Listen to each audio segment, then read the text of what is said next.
Esta conferencia comenzará a grabarse.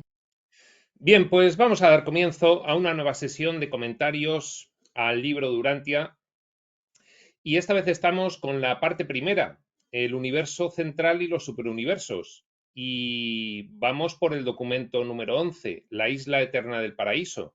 En este documento 11 vimos una pequeña introducción, el epígrafe 1, la morada divina, el epígrafe 2, la naturaleza de la isla eterna, y luego tres epígrafes que describían pues geográficamente, funcionalmente, qué ocurre allí en el paraíso. El epígrafe 3, el paraíso superior, el epígrafe 4, el paraíso periférico, y el último que vimos, el epígrafe 5, el paraíso bajo. Hoy vamos a continuar con el sexto, que se llama la respiración del paraíso, la respiración del espacio. Y como es corto, pues seguramente afrontaremos también el epígrafe número 7, las funciones espaciales del paraíso.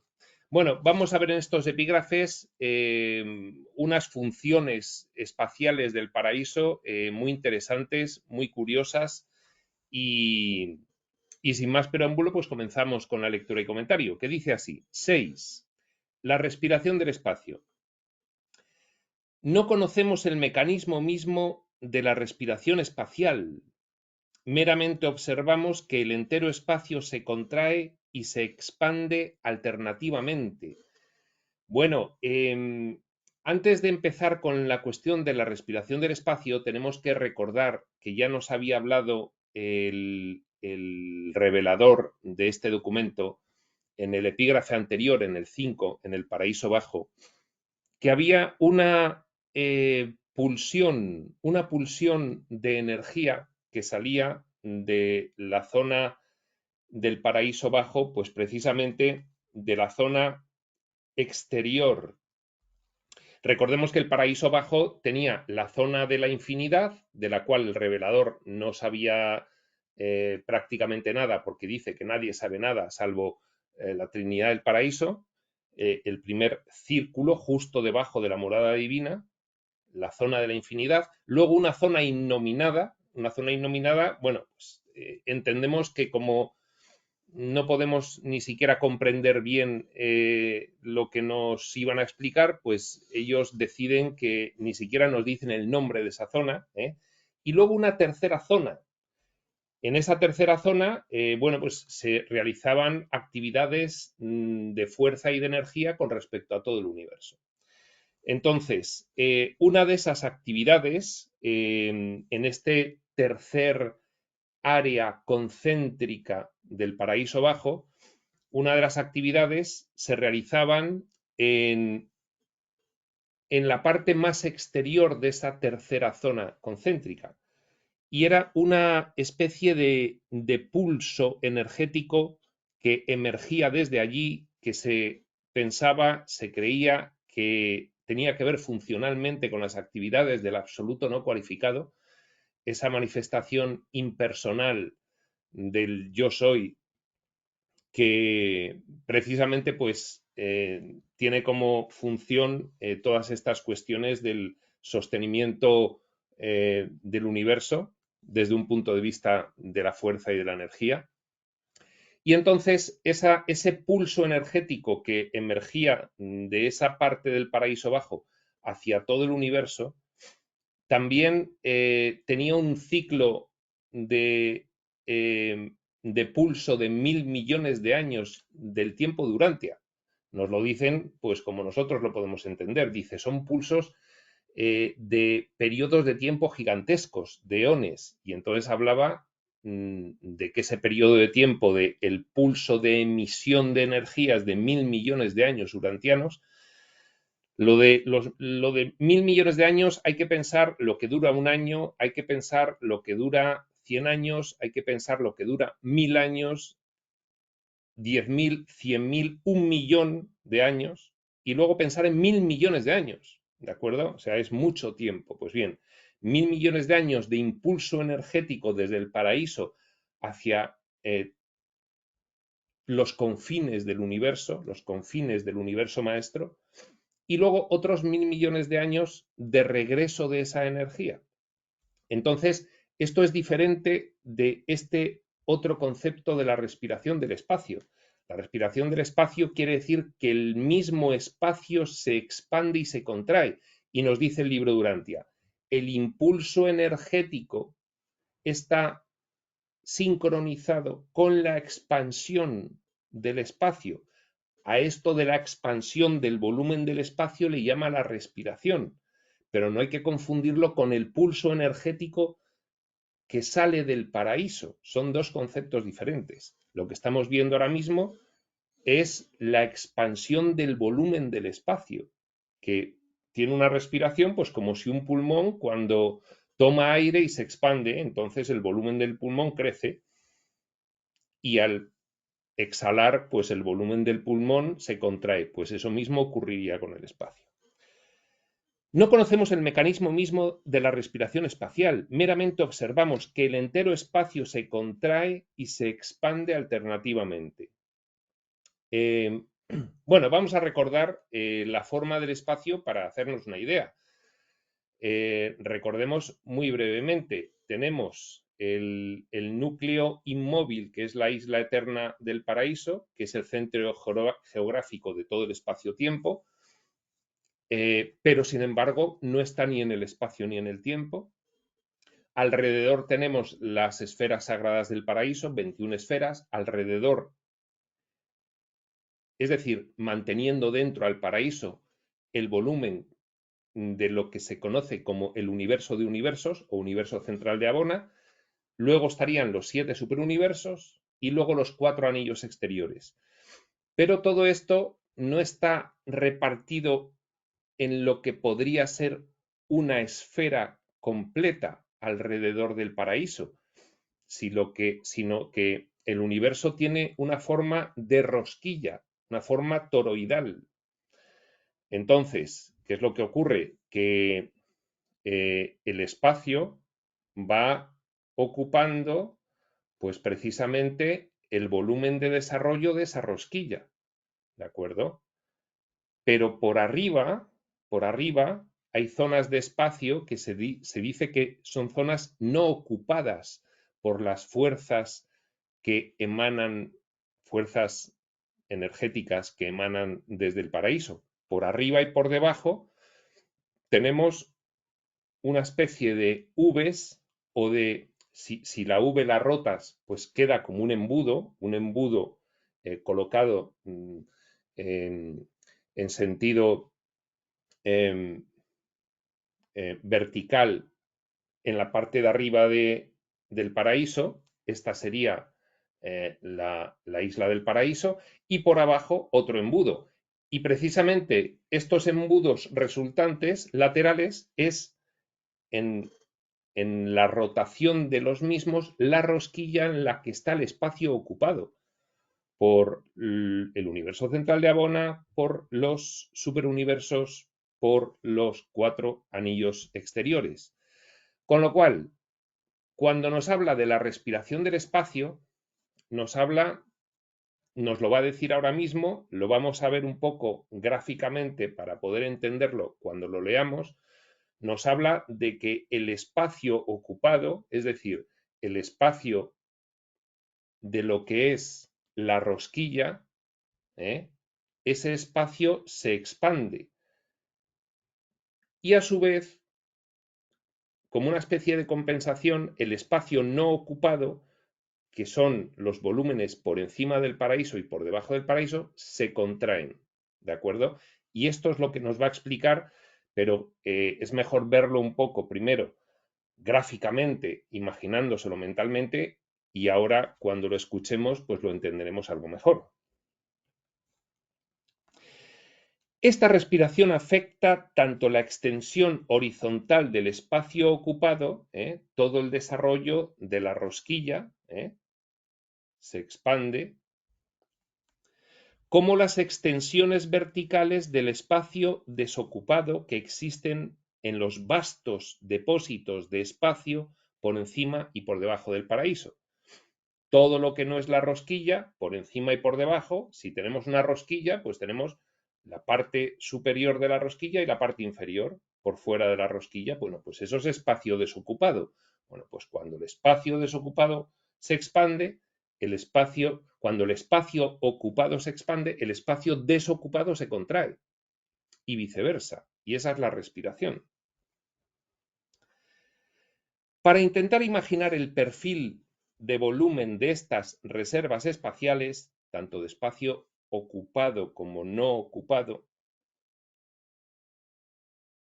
podríais pensar en un reloj de arena, dice el libro Durantia. Si pensamos en un reloj de arena, lo que es el interior del reloj donde está la arena sería el espacio no ocupado superior y el espacio no ocupado inferior. Y lo que no es reloj de arena, lo que está fuera, sería el espacio ocupado. Toda la rosquilla que contiene pues toda la energía del universo y todos los escenarios distribuidos en ese universo central, 7 superuniversos y 4 anillos exteriores. Dice, cuando los universos de la extensión horizontal del espacio ocupado se expanden, los depósitos de la extensión vertical del espacio no ocupado se contraen y viceversa. Entonces esa es la respiración. Hay una confluencia de espacio ocupado y no ocupado justo debajo del paraíso bajo. Si esta fuese la isla del paraíso, ya decíamos que tenía una especie de forma como de platillo, ¿no? Es un poco elipsoide y es bastante plana la isla eterna, ¿no? Entonces, por debajo, si imaginamos una galleta, pues por debajo de la galleta llega un momento en que confluyen esta parte de la rosquilla y esta parte de la rosquilla por debajo confluyen con lo que no es rosquilla. Lo que sí es rosquilla es el espacio ocupado y lo que no es rosquilla es el espacio desocupado. Y confluyen ahí, claro. Hay una confluencia de espacio ocupado y no ocupado justo debajo del paraíso bajo. Ambos tipos de espacio confluyen allí, ambos tipos de espacio, el ocupado y el no ocupado, confluyen allí a través de los canales que regulan y transmutan, donde se operan cambios que hacen no ocupable el espacio ocupable y viceversa, en los ciclos de contracción y expansión del cosmos. Lo ocupado es ocupado por energía. Lo no ocupado es que no lo ocupa nada. Es espacio puramente sin ocupar absolutamente para nada. Entonces, cuando hay una expansión y contracción, lógicamente, la energía, entonces, tiene algo que ver con esa expansión y contracción, ¿de acuerdo? Entonces, lo que hace es modificar el volumen total de espacio ocupado si se expande, ampliándolo, y reducir el volumen de espacio ocupado si se contrae. Al contraerse el espacio ocupado, se expande el no ocupado y viceversa. Es una cámara de compensación.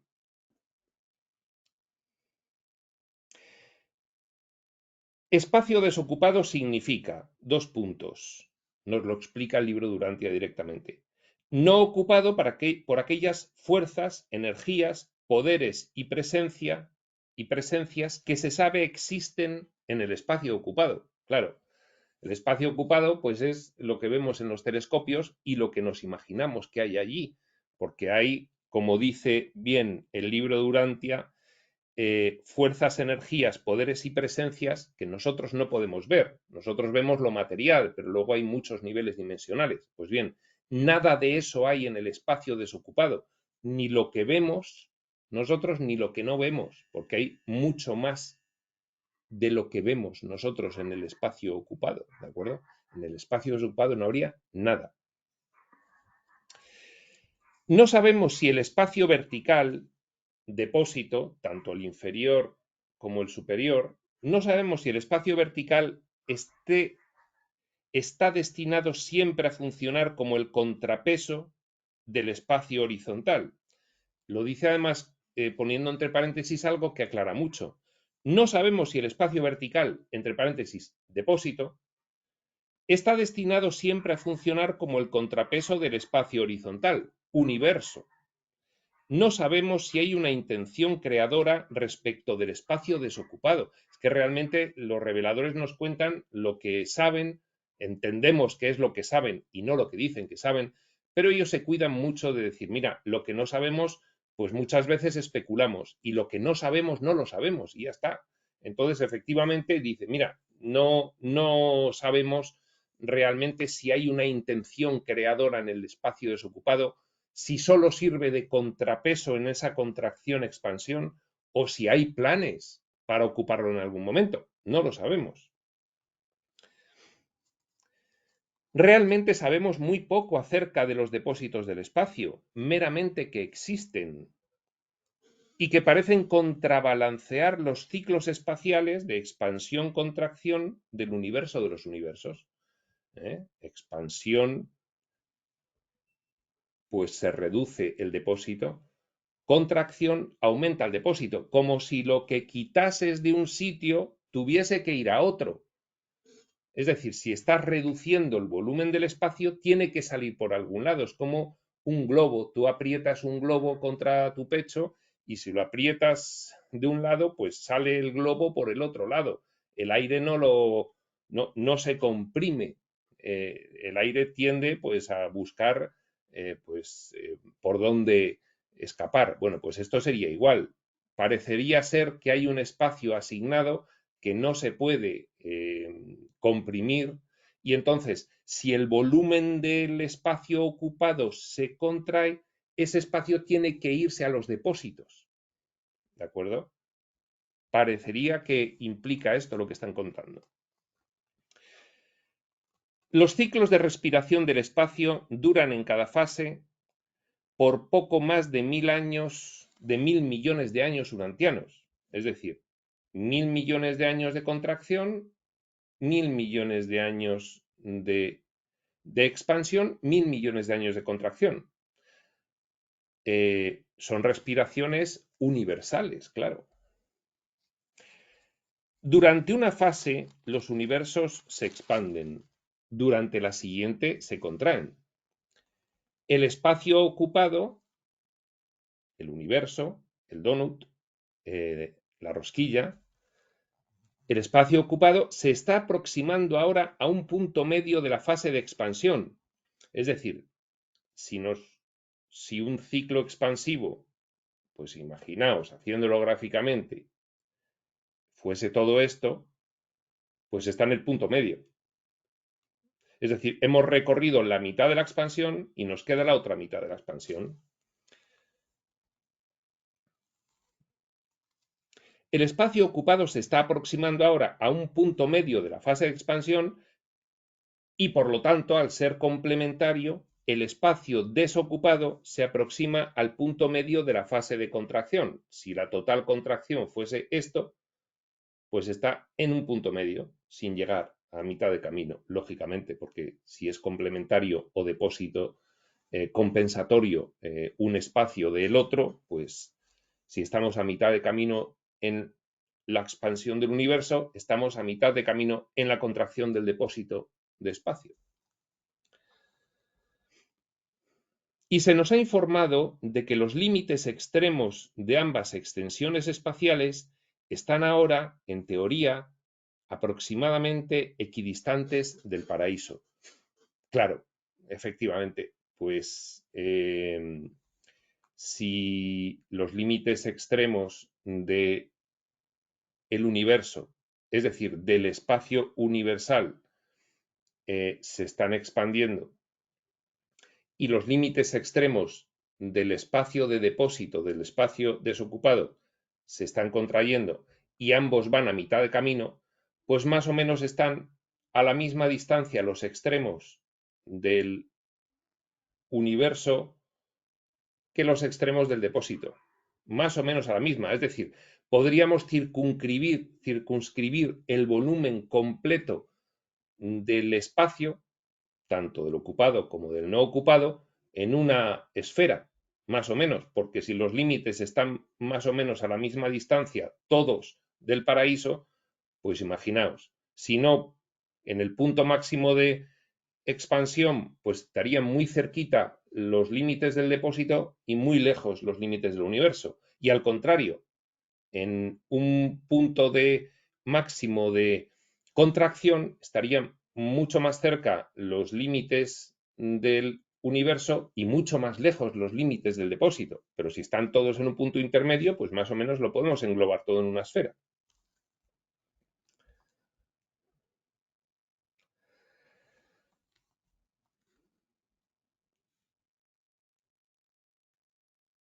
Lo explica el libro Durantia. Los depósitos de espacio desocupado se extienden ahora en sentido vertical por encima del paraíso superior y por debajo del paraíso bajo, tanto como el espacio ocupado del universo se extiende horizontalmente hacia afuera desde el paraíso periférico hasta el cuarto nivel del espacio exterior e incluso más allá. Claro, siempre tiene que haber un poquito de espacio más de sobra para que quepa lo último que se está formando ahora, que es el cuarto nivel de espacio ocupado exterior, el cuarto anillo de materia, efectivamente. Pues bien, la pregunta es, ¿y qué hay más allá del espacio? Y entonces, pues nada, el yo soy, es decir, el espíritu, la mente del espíritu, ausencia absoluta de espacio y de tiempo. Lógicamente, todo está dentro de la mente del espíritu porque todo esto es mental, esto ya lo sabemos por las grandes leyes espirituales universales. Primera, la ley de mentalismo, todo es mental. ¿Y qué hay más allá del espacio? Pues no hay nada, no hay nada porque realmente lo del espacio pues también se entendería que está dentro de la mente infinita del yo soy. Y dice el último párrafo, durante 1.000 millones de años del tiempo urantiano los depósitos de espacio se contraen mientras que el universo maestro y las actividades de fuerza de todo el espacio horizontal se expanden. Bien, está repitiendo lo mismo que llevamos explicando un buen rato y acaba ya de hacerlo con la frase. Por lo tanto, hacen falta un poco más de 2.000 millones de años de Urantia para concluir el ciclo completo de expansión-contracción. Ciclo completo, expansión, contracción, contracción, expansión. Ya está. Muy bien, pues esto es el epígrafe 6, la respiración del espacio, incremento o decremento del volumen en el cual ocurre todo, o del depósito de compensación de ese volumen cuando crece o decrece. Ya está, no tiene más.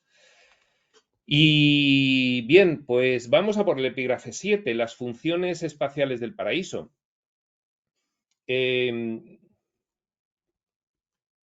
¿Qué dice así? Que también realmente pues son, creo que conceptos relativamente sencillos, salvo cuando aparece nombrado el absoluto no cualificado, que no es un concepto sencillo en absoluto. Para nosotros el absoluto no cualificado es un concepto absolutamente abstracto, es decir, no lo entendemos ni a la de tres, al menos un servidor. Pues bien, dice así. 7. Las funciones espaciales del paraíso. El espacio no existe en ninguna de las superficies del paraíso. Ya lo dijo desde el principio del documento este revelador. El paraíso está fuera del espacio. Fuera, completamente. Si uno mirara, lo pone entre comillas, porque allí no se mira con ojos, porque allí no hay cuerpos físicos, evidentemente. Si uno mirara directamente hacia arriba desde la superficie superior del paraíso, imaginaos el ovni o la galleta, si uno mirara hacia arriba desde la superficie superior, no vería nada sino espacio desocupado que entra o que sale. Los depósitos de espacio que se expanden o contraen en función de que el otro se contraiga o expanda. El espacio universal, el espacio ocupado. El espacio desocupado, hemos dicho, es un depósito de compensación. Uno solo vería espacio desocupado, dice el libro Urantia.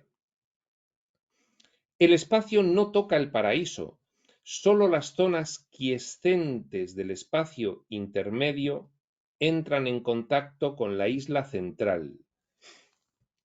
Bien, pues, ¿qué será esto de las zonas quiescentes del espacio intermedio? Hay que entender el espacio intermedio entre el ocupado y el no ocupado. ¿Y por qué le llama zonas quiescentes? Quiescentes de que están quietas. ¿Por qué? Porque si uno está expandiéndose a la vez que otro está contrayéndose, pues lo que hay en medio de ambos está quieto, ni se expande ni se contrae. Por eso dice que si el espacio no toca el paraíso, sí que lo toca esas zonas quiescentes del espacio intermedio. Pero claro, dice, esas sí están en contacto con la isla central. Pero cuidado, esto es difícil de explicar, le está costando explicarlo al libro Durantia y difícil de entender. Si hay espacio ocupado y espacio desocupado y lo que no es ninguno de los dos no es espacio, entonces tampoco es un espacio intermedio. Es, es algo entre lo que están los espacios. Algo, no un espacio más, porque no es espacio. Es aquello entre lo que el espacio no ocupado y el espacio ocupado está. Bien. El paraíso es realmente el núcleo inmóvil de las zonas relativamente quiescentes que existen entre el espacio ocupado y el espacio desocupado. Núcleo inmóvil. Esto ya lo sabíamos. Geográficamente, estas zonas parecen ser una extensión relativa del paraíso. Tienes la galleta o el ovni, la galleta, lo digo por la forma, y luego tienes, pues, periféricamente ya empieza a surgir el espacio ocupado y sin llegar a tocar el paraíso está el espacio desocupado por arriba y por abajo. Entonces, nos dice el libro Durantia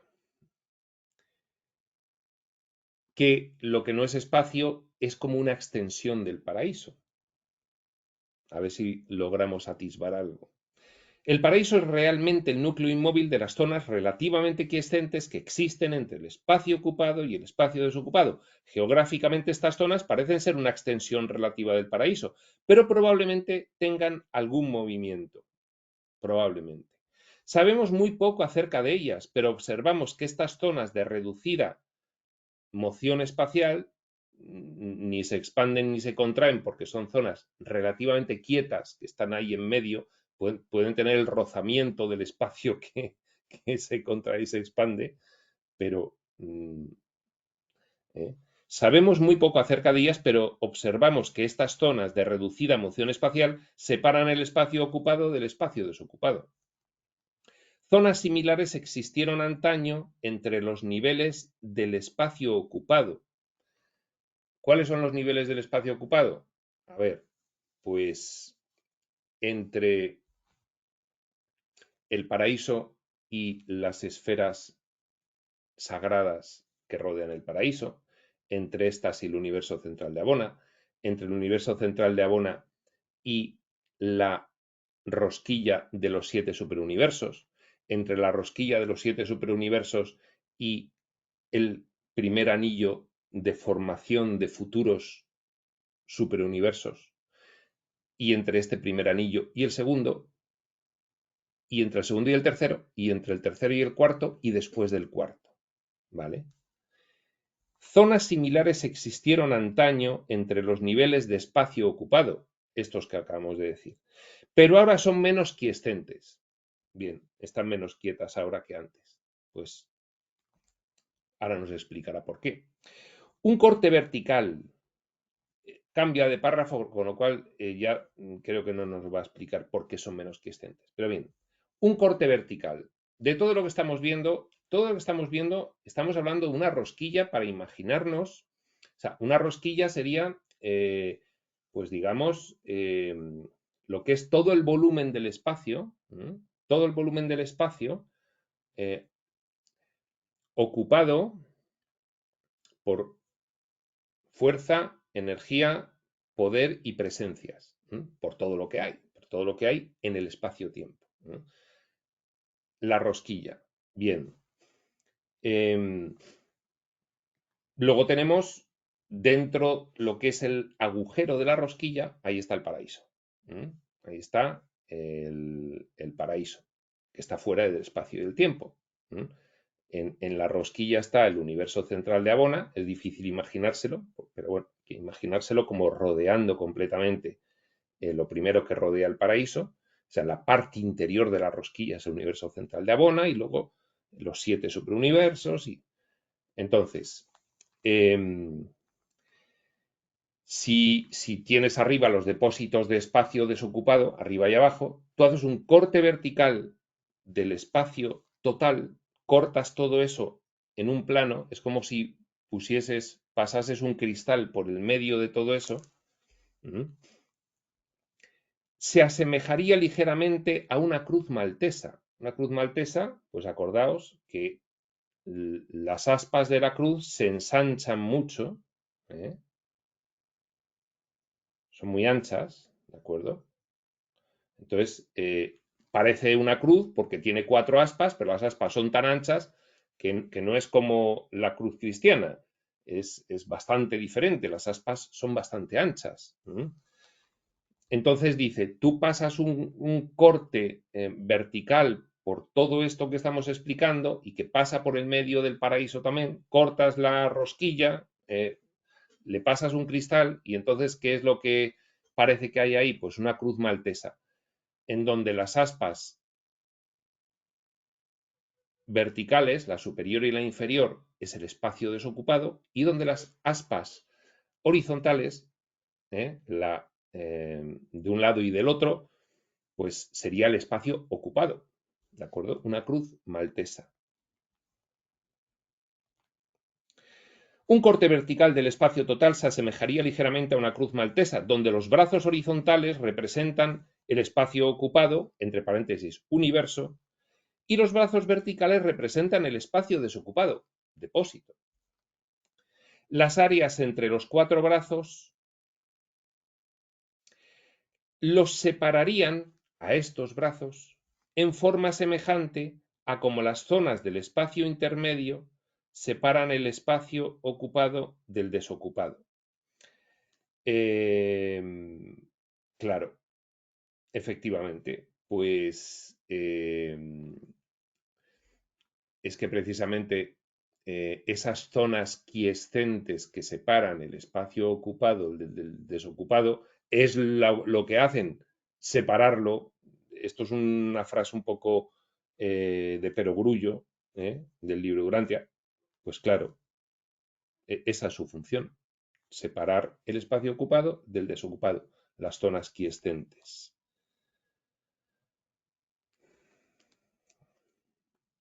Estas zonas quietas del espacio intermedio, de la zona entre el espacio ocupado y el no ocupado, le llama espacio intermedio y yo insisto en que si no es espacio, no es espacio. No se sabe qué es, pero espacio no es. Bueno. Las áreas entre los 4 brazos los separarían a estos brazos en forma semejante a como las zonas del espacio intermedio, las zonas de ese algo intermedio, separan el espacio ocupado del desocupado. Estas zonas quietas de ese algo intermedio, sigue diciendo del espacio intermedio, pero yo insisto en que hay espacio ocupado y desocupado, pero lo que no es espacio no es espacio también, es otra cosa. Estas zonas quietas del algo intermedio se van agrandando cada vez más a medida que aumenta la distancia del paraíso y finalmente abarcan las fronteras de todo el espacio. Sí, claro, porque llega un momento en que el espacio ocupado acaba y el espacio desocupado acaba también, ya sea que estén en una respiración en un punto o en otro, pero acaban. O sea, el espacio acaba, no es infinito, acaba. Y detrás del espacio que hay, no espacio, no espacio. Mente, espíritu, no espacio. Pues bien, dice este párrafo que ese algo intermedio es lo que rodea el final del espacio ocupado y el final del espacio no ocupado. Claro, está rodeado por ese algo, por la infinidad de Dios. Claro, está rodeado por eso, lógicamente. Sí, sí, claro. Aquí entraría el libro de Urantia entraría en un jardín bastante florido si se pusiese a hablar de qué hay ahí detrás de todo eso, porque si el universo es mental, pues detrás de todo eso solo hay mente infinita y ya está. Pero como no ha entrado en estas explicaciones de una forma tan clara y tan directa como nos hace la revelación actual, pues entonces no entra en ese jardín. Un jardín, dícese, de aquel espacio de argumentación donde te has liado muchísimo y ya no sabes cómo salir. Dice ese jardín en este sentido. Espacio de argumentación en donde te has enredado con los argumentos y no sabes ya ni qué decir porque como no quieres hablar de algunas cosas, pues no sabes cómo explicarlo. Y entonces por eso no te metes en ese jardín. Pues eso es lo que hace el libro de Urantia. No se mete en esos jardines porque no le parece adecuado en la época de esta revelación meterse en algunos jardines de revelación. Se mete solo en los más livianos y deja la selva amazónica de comprensión de algunos conceptos que nos están dando ahora, lo deja pues para más adelante. Aunque tiene también sus selvas amazónicas de comprensión el libro de Urantia, lo estamos viendo perfectamente. Ahí sí, ahí se mete de lleno, ahí no hay ningún problema. En fin.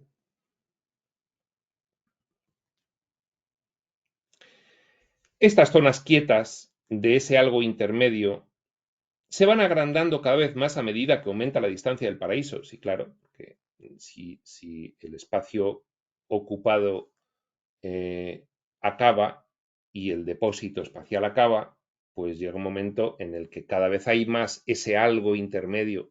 Claro, claro. Y finalmente abarcan las fronteras de todo el espacio y cierran completamente tanto los depósitos espaciales como toda la extensión horizontal del espacio ocupado. Sí, efectivamente. Ahora, ¿qué es eso? Pues eso es lo que ya yo digo, la mente infinita del yo soy, pero no es ni espacio ni tiempo. Cada uno que se imagine lo que quiera. El espacio no es ni una condición subabsoluta dentro del absoluto no cualificado, ni la presencia de éste, ni tampoco es una función del último. El último aquí se refiere a Dios el último.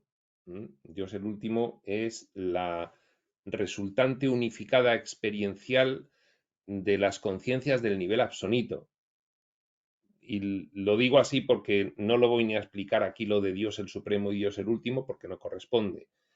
Pero bueno, serían los dioses experienciales. Dios el Supremo, el Dios de la experiencia del espacio y el tiempo, no un Dios como los romanos que aparece por ahí de repente, no.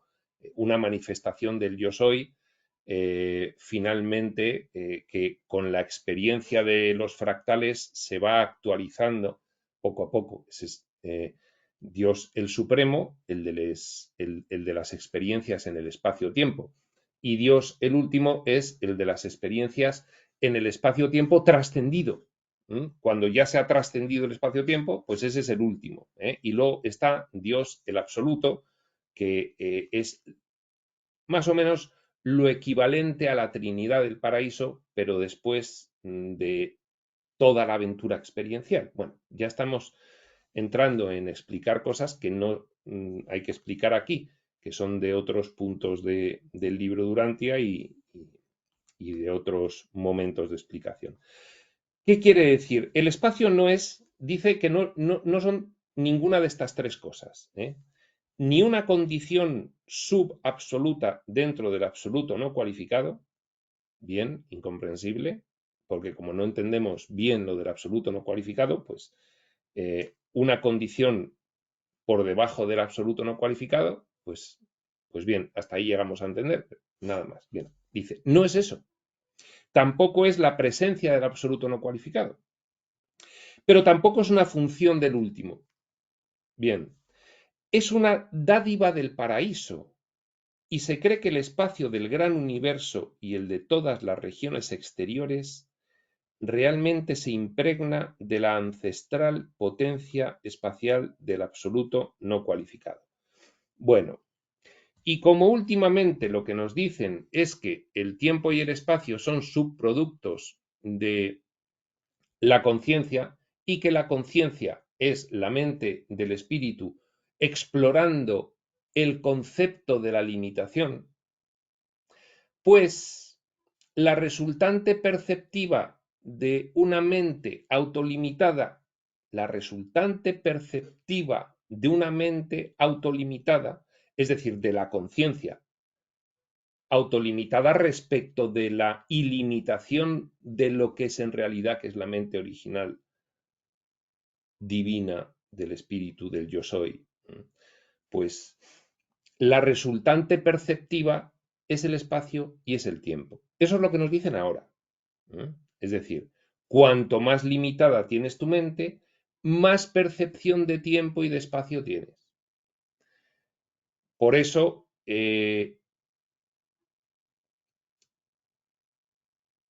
una criatura del nivel físico-material que está en el máximo nivel de limitación de la experiencia, es muy pequeñita en relación a un espacio inmenso. Pero, si esa conciencia recorre gran parte del retorno evolutivo espiritual que está llamada a realizar, llega un momento en el que ocupa una gran parte de ese espacio, porque es una conciencia muy expandida de nuevo, muy cercana a su situación original de absoluta, y la mente absoluta divina no percibe espacio en absoluto, para nada.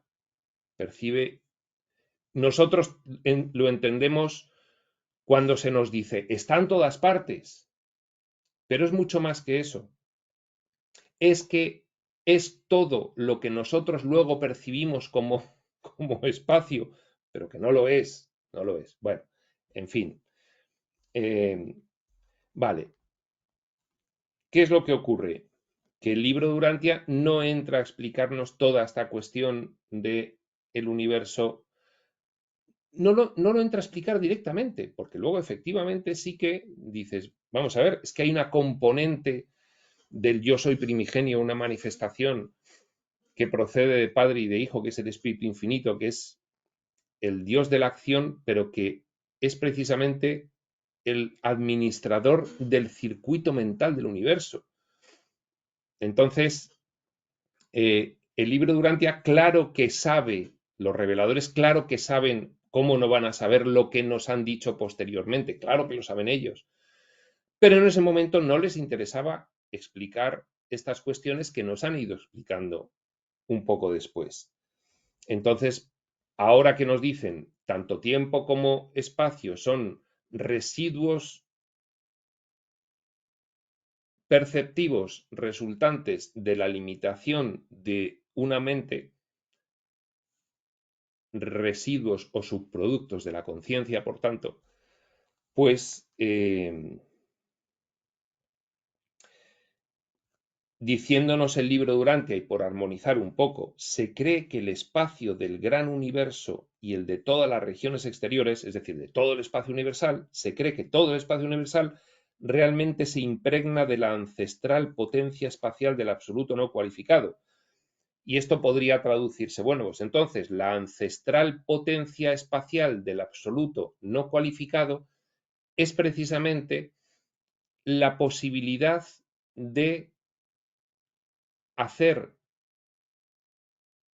una percepción y experiencias finitas y relativas respecto de la naturalidad del conocimiento absoluto de la única mente existente. ¿Quién sería la manifestación encargada de permitir que lo que es una mente absoluta e infinita pueda tener una experiencia finita y limitada? Pues la manifestación encargada de permitir eso sería el absoluto no cualificado, que es el que permitiría generalizadamente a toda conciencia explorar la limitación y de esa forma tener como subproductos suyos perceptivos el tiempo y el espacio. Y esta sería la explicación más armonizada que yo creo que se le podría dar a lo que dice el libro de Urantia sobre el absoluto no cualificado y su función respecto del espacio, y lo que ahora nos han contado con tanta intensidad y tanta insistencia y bastante lujo de detalles los reveladores modernos respecto de lo que son el tiempo y el espacio. Pero todo esto no queda aquí, porque si tú te vas a la parte cuarta, la vida y las enseñanzas de Jesús, a el discurso sobre el tiempo y el espacio, resulta que ahí Jesús sí que te está diciendo lo que te dicen los reveladores modernos en el propio libro de Urantia. Pero claro, ¿quién va a irse a ese discurso a ver qué dice Jesús sobre el tiempo y el espacio cuando está estudiando el tiempo y el espacio, salvo que haga un estudio absoluta y completamente sistemático del libro de Urantia, lo cual no es fácil? Entonces, si se hace un estudio completamente sistemático del libro de Urantia y dices, anda, pues el libro de Urantia, ¿qué está ocurriendo? Que en unos sitios no te está explicando que el tiempo y el espacio en realidad son subproductos de la conciencia, y luego resulta que refleja el discurso de Jesús en su viaje a Roma sobre el tiempo y el espacio, y Jesús ahí sí que lo está reconociendo, que el tiempo y el espacio son subproductos de la conciencia. Curioso, ¿verdad? Pues sí, muy curioso. Bueno, vamos a ver si vamos acabando esto. Repetimos otra vez el párrafo del cual venía esta disquisición. El espacio no es ni una condición subabsoluta dentro del absoluto no cualificado, ni la presencia de este, ni tampoco es una función del último. Es una dádiva del paraíso y se cree que el espacio del gran universo y el de todas las regiones exteriores realmente se impregna de la ancestral potencia espacial del absoluto no cualificado. Bien, pues ya hemos dado la armonización, vamos a continuar. Desde un acceso cercano al paraíso periférico, uno de los accesos de desembarco, el paraíso periférico, recordemos, es donde los supernafines de transporte, que son unas entidades procedentes del espíritu infinito, de tipo angélico, pero muy, muy, muy superiores, que se dedican a transportar a conciencias de un sitio a otro. Bueno, pues desde un punto de acceso del paraíso periférico, donde los supernafines de transporte aterrizan, todo esto dicho muy burdo, por supuesto, muy burdo, este espacio ocupado se extiende horizontalmente hacia afuera a través del cuarto nivel espacial hasta llegar al cuarto nivel espacial y más allá de la periferia del universo maestro, pero no sabemos cuánto más. Es decir, que el espacio ocupado va más allá de lo que se necesita. No vaya a llegar un universo y de repente vaya a tener como una ventana hacia no se sabe el qué. No, claro. El último universo del cuarto anillo, cuando surja, seguirá viendo mucho espacio susceptible de ocupación para allá, para que no parezca que ahí no hay nada. Es lógico, ¿no? Yo estoy un poco jocoso con esto, pero esto es lo que quiere decir el libro de Urantia. Bien, no sabemos cuánto más espacio hay, dice el revelador. Si imagináis un plano en forma de V finito, esta es la V, la V, si esta es la isla del paraíso, la galleta, tiene una V por un lado, que es donde rota la rosquilla, pues tú cortas la rotación en un punto y es una V. Una V en un lado y otra en el otro. La rosquilla rota, y entonces, pues, bien. Si imagináis un plano en forma de V finito, pero inconcebiblemente grande, finito es que este plano de la V llega un momento que acaba, que no es infinito. Finito pero inconcebiblemente grande, ubicado en ángulo recto respecto de la superficie superior e inferior del paraíso, la galleta, pues en ángulo recto una V y la otra. Es como si tuviésemos el centro de la rosquilla y la rosquilla, pues alrededor, rotando completamente al centro de la rosquilla. Una rosquilla enorme, claro, enorme. con la punta de esa V casi tangente al paraíso periférico, con la punta tangente al límite de la rosquilla o del platillo volante. Y luego imaginad ese plano en revolución elíptica alrededor del paraíso, claro. Revolución elíptica, pues ahí sale la rosquilla, es una rosquilla elíptica, no es circular, es elíptica. Y luego imaginad ese plano en revolución elíptica alrededor del paraíso. Su revolución esbozaría aproximadamente el volumen del espacio ocupado, la rosquilla. Una rosquilla un poco especial, no es completamente redonda, sino que si tú revolucionas la V, pues sale una rosquilla así, pues con una forma un poco rara. Pero, hay un límite superior y un límite inferior del espacio horizontal con referencia a cualquier lugar dado en los universos.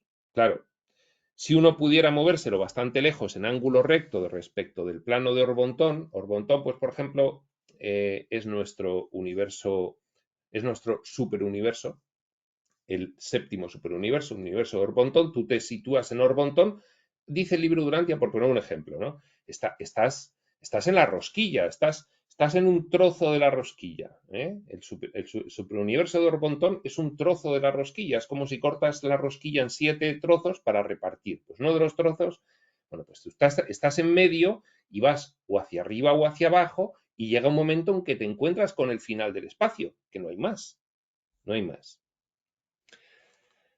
Si uno pudiera movérselo bastante lejos en ángulo recto respecto del plano de Orbontón, ya sea hacia arriba o hacia abajo, podría uno encontrar finalmente el límite superior o inferior del espacio ocupado. Claro, encontraría finalmente. Lógico, se encontraría con que ya no hay más espacio.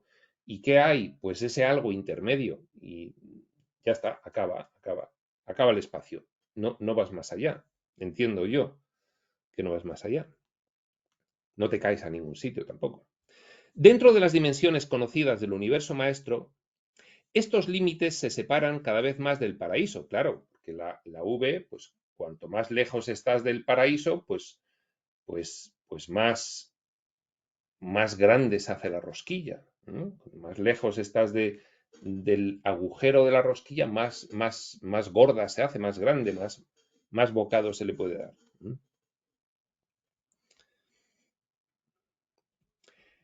Dentro de las dimensiones conocidas del universo maestro, estos límites se separan cada vez más del paraíso. El espacio se espesa. Cuanto más lejos del paraíso, se espesa el espacio. Y se espesa un poco más rápidamente que el plano de la creación, los universos. Esto es enigmático. Más espeso que la materia no va a ser. ¿Cómo que se espesa el espacio? ¿Esto qué quiere decir? No sé, no, creo que no lo explica porque cambia de párrafo. Ya está, se espesa, el espacio se espesa. Bueno, pues nos quedamos con esa afirmación. Las zonas relativamente quietas entre los niveles del espacio, las zonas quiescentes, tal como la que separa a los 7 superuniversos del primer nivel del espacio exterior, una de ellas, que hay varias zonas quiescentes que separa cada uno de los elementos, son enormes regiones elípticas de actividades espaciales quiescentes. Espaciales más quietecitas, quiescentes. Estas zonas separan las vastas galaxias que giran velozmente alrededor del paraíso en ordenada procesión. Claro, porque en realidad toda la rosquilla va girando todo, y luego en cada anillo gira en sentido diferente para compensar un poco, porque si no sería un mareo completo y se descompensaría esta cuestión de la gravedad del paraíso. Pues yo creo que adquiriría una inercia si girase todo en el mismo sentido. Entonces, unos anillos giran en un sentido y otros en otro. Los 7 superuniversos pues giran todos de una manera, todos a la vez de una manera, pero sin embargo el primer anillo exterior gira hacia el otro lado. Si los 7 superuniversos, esta parte de la rosquilla, girase en sentido horario, el primer anillo giraría en sentido antihorario y el segundo en sentido horario y el tercero antihorario. Eso es lo que nos va a explicar el libro de Urantia. Estas zonas separan las vastas galaxias que giran velozmente alrededor del paraíso en ordenada procesión. Vosotros podéis concebir el primer nivel de espacio exterior donde incalculables universos están ahora en proceso de formación, como una vasta procesión de galaxias que giran alrededor del paraíso, limitadas hacia arriba y hacia abajo por las zonas en reposo, lo que está fuera de la V, por las zonas quiescentes o en reposo. Dice del espacio intermedio, y yo no estoy de acuerdo, ya lo he dicho, de ese algo intermedio que hay ahí que no es espacio, y limitadas en los márgenes interior y exterior por zonas de espacio relativamente quietas. Sí, lo vemos. Un nivel espacial funciona pues como una región elíptica de movimiento rodeada por todas partes por la inmovilidad relativa. Se mueve todo eso que hay ahí, todo lo que hay dentro se mueve, pero la zona entre un área de movimiento y otro área de movimiento, la zona intermedia está relativamente quieta. Todo lo que puede estar. Tales relaciones de movimiento y reposo constituyen una senda espacial curva de menor resistencia a la moción, senda universalmente seguida por la fuerza cósmica y la energía emergente mientras giran eternamente alrededor de la isla del paraíso. Esta zonificación alternada del universo maestro, alternada, girando en sentido unas zonas quiescentes en medio, luego giran en otro sentido las otras. Esta alternancia de zonas móviles y zonas relativamente inmóviles